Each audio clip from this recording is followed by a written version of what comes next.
पत्रकारों के ऊपर हमले में सबसे ज़्यादा शिकार फोटोग्राफर्स हो रहे थे। पहले उनका कैमरा ले लेते थे, कुछ की रील निकाल लिया, कुछ के कैमरे तोड़ दिए। मार्क टेली के गर्दन में कैमरा था, इसलिए मार्क टेली पर हमला हो गया। किसी ने उन्हें मुक्के से मार दिया, उनकी नाक से खून बहने लगा। किसी ने उनके जैकेट को जैकेट पर हमला किया तो उनके जैकेट का जो वो था जिसमें वो रील वील रखते थे, जेब निकल गई। इसी तरह एक माया का पत्रकार था राजेंद्र, उसको तो इतना मारा गिरा कि इतना मारा, वो उनसे रील मांग रहे थे। क्या मुझे उस समय तो ये रील वाले कैमरे होते थे, तो रील मांग रहे थे, उन्होंने शायद रील दी नहीं होगी, तो उनके दोनों जबड़े टूट गए, दोनों तरफ से उनके जबड़े टूट गए। तो मुझे ऐसा लगता है कि वहाँ जितने फोटोग्राफर्स थे उनकी सबकी पिटाई हुई। तो एक आक्रोश था लोगों में कि जिस कारण हमको उग्रवादी, आतंकी, आक्रांता कहा जा रहा है, क्यों न हम उस कार्य को करें।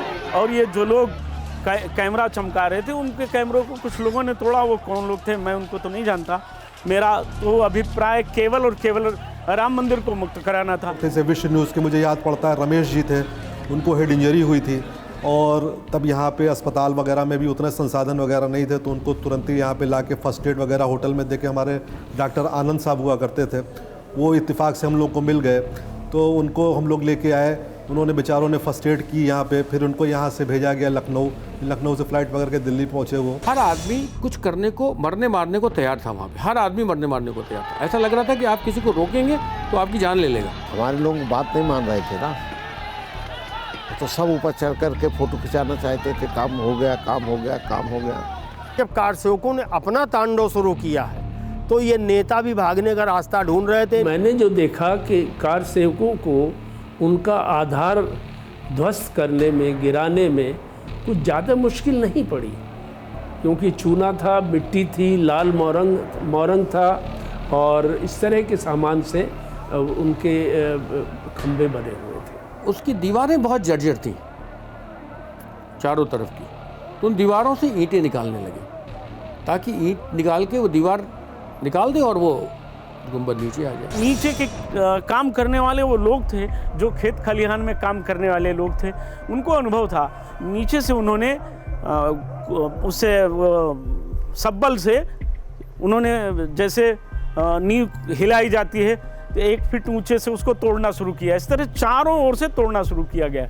इसी तरह ऊपर कुछ लोग बाहर के भी 2, 4, 10 लोग चढ़ाए। उन्होंने उस पर जो पत्थर लगा था उसमें बाबरनामा या कुछ शब्द, सीता रसोई, सीता पाक कुछ लिखा था, वो उसी गैती मारने में टूट कर नीचे गिर गया, 2 खंड हो गया। उत्साह बढ़ गया हम लोगों का। फिर धीरे धीरे लगभग 12, साढ़े 12 बजे के आसपास लगा कि अब ये ढांचा गिरने वाला है। फाउंडेशन कमज़ोर हुआ, गुंबद का वज़न था वो भरा के वो नीचे आ गया। 12 बजे, शायद 12 बजे होंगे, 12:30 बजे होंगे, एक गुंबद ध्वस्त हो चुका था। उसकी दीवारें इतनी जर्जर थी कि हाथ से भी उसको ऐसे ऐसे करके गिरा ले तो गिर जाता। अब ऐसे करके गिर गया और वो जब गिरने लगा तो प्रधानमंत्री जी का फ़ोन आया, नरसिंह राव जी का। अब हम वेदांती जी के यहाँ रहते थे, उन दिनों में मोबाइल चलते नहीं थे, तो बीच में प्रधानमंत्री जी से हम गए बात करने के लिए।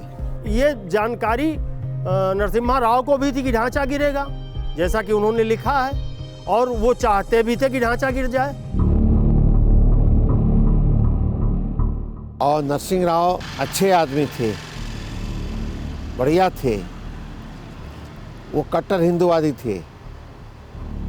उनको भी लगता था ये रहना नहीं चाहिए, ढांचा पाचा सब बेकार की बात है। ये पुलिस कंट्रोल रूम के ऊपर फैज़ाबाद के कमिश्नर, जो उस परिसर के कस्टोडियन भी थे, सुरेंद्र पाल गौड़, वो बैठे थे, और आईजी लखनऊ जोन, जो जिनके तहत फैज़ाबाद आता था, अशोक कांत सरन, वो दोनों बैठे थे। दोनों से मेरी पहले से मित्रता थी, तो दोनों ने मुझे आवाज़ देके ऊपर बुला लिया, क्योंकि नीचे की बड़ी अफरा तफरी का माहौल था और पत्रकार पीटे जा रहे थे। मैं छत पर चला गया, उनके साथ बैठ गया। अब मेरे लिए उससे आसान और कोई चीज़ नहीं थी, क्योंकि मेरी दृष्टिपथ में जहाँ जहाँ घटनाएं हो रही थी वो था। मैं वहाँ से बैठ के परिसर के अंदर जहाँ रामलला विराजमान थे उन्हें भी देख सकता था।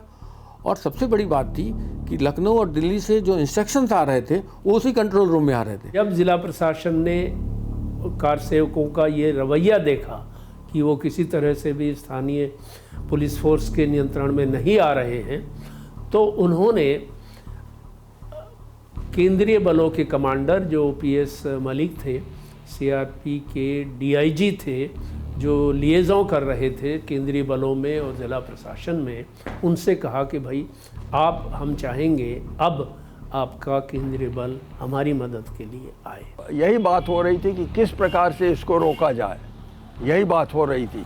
क्या इसमें कोशिश हो रही है, क्या इसमें हम लोग कर सकते हैं कि ये जो तोड़ फोड़ है, एक गुंबद तो गिर गया है, तो अब इसके आगे कैसे रोका जाए, क्या किया जाए, यही इसी की बात हो रही थी। सेंट्रल फोर्सेस को कहा गया, आईटीबीपी की कंपनियां तैनात थी अयोध्या की सीमा के बाहर, उनसे कहा गया आप आइए। लेकिन उनके रास्ते में कार सेवकों ने इतनी आगजनी कर दी थी, कुछ टायर वायर जला दिए थे और पूरी भीड़ बैठी थी कि वो आ नहीं सकते थे। उन्होंने फैज़ाबाद के डिस्ट्रिक्ट एडमिनिस्ट्रेशन को ये सूचना दी कि मैं 4 कंपनी भेज रहा हूँ, आप मुझे हर कंपनी के लिए एक कंपनी पीएससी दीजिए सुरक्षा के लिए और एक मजिस्ट्रेट दीजिए। इसके लिए उत्तर प्रदेश के गृह सचिव ने इनकार कर दिया कि हमने तो ऐसा कहीं देखा ही नहीं कि हम आपसे सुरक्षा मांग रहे हो और उस सुरक्षा बलों की सुरक्षा के लिए हम आपको पीएससी दें। ये अभी संभव नहीं है। अगर हमारे पास इतनी फोर्सेस होती तो हम आपको मांगते क्यों? मुख्यमंत्री जी ने ये कहा कि अगर बिना फोर्स किए हुए, बिना लेथल वेपन्स इस्तेमाल किए, अगर आप बिना लेथल वेपन्स इस्तेमाल किए आप हटा सकते हो कार सेवकों को लाठी चार्ज करके या माइल टीयर गैस करके तो कर लीजिए, अगर फायरिंग की नौबत आए तो नहीं, मना कर दीजिए। तो हमने कहा कि हम कह नहीं सकते हैं क्योंकि मॉब जो है काफ़ी वायलेंट है और आग लगा दी है, तो हम इस कैसे कह दें कि फायरिंग नहीं करनी पड़ेगी। तो डीएम ने फिर बात की होगी उनसे, तो उन्होंने ये कह दिया कि उनसे कह दो कि बैरक्स में वापस चले जाएं। तो हम लोग फिर सब वहाँ से, जो हमारी 3 बटालियन थी, सब के सब अपने बैरक्स में वहीं पर डोगरा रेजिमेंट सेंटर को वापस आ गए थे। साकेत कॉलेज थे, वहाँ तक नहीं पहुँचे थे हम, बाबरी मस्जिद तक। फोर्स तो जरूर लगी थी, लेकिन फोर्स की सक्रियता जो होना चाहिए था वो सक्रियता थी नहीं, और शासन सरकार सबकी अंदर से मिली भगत थी। परवाह देश की, सोमवार से शुक्रवार रात 10 बजे TV9 भारतवर्ष पर।